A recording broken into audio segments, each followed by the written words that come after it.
Hello po Sir Misterio at sa lahat na nakikinig. Ako po si Rodel mula Nueva Ecija. Ang ibabahagi ko pong kwento ay nangyari noong 2012 nang umakyat kami ng bundok kasama ang mga tropa.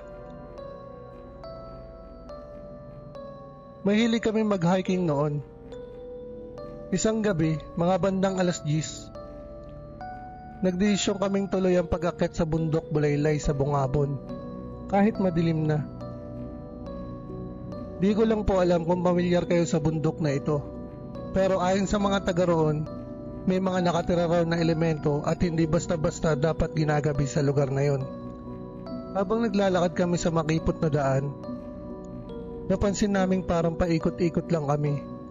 Kahit saan kami lumiko, bumabalik kami sa parehong malaking puno na may 3 malalaking sanga. Kinabahan na kami kasi alam naming niloloko na kami ng tikbalang. Sabi ng matatanda, kapag naliligaw ka sa gubat at paikot-ikot ang daan, madalas daw na iyon ang kalokohan ng mga tikbalang. Naglabas ng sigarilyo ang isa kong kaibigan. Sinindihan at kinuskus muna sa kanyang damit bago muling isinuot.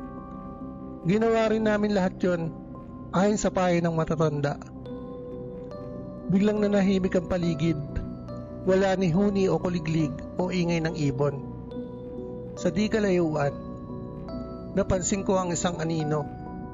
Matangkad, mahaba ang mga paa, at ang ulo ay parang kabayo. Nakatingin lang siya sa amin, hindi kumikilos. Para po akong naniga sa sobrang takot.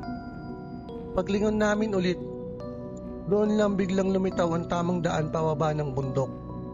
Wala na rin ang anino. Pagkababa namin ng bundok, walang kahit sino sa amin ang nagbanggit muli tungkol sa nangyari. Pero magmula noon, sir, lagi na akong may dalang posporo at sigarilyo, kahit hindi ako naninigarilyo. Bilang panlaban kung sakaling magtagpo ulit kami ng ganoong nilalang.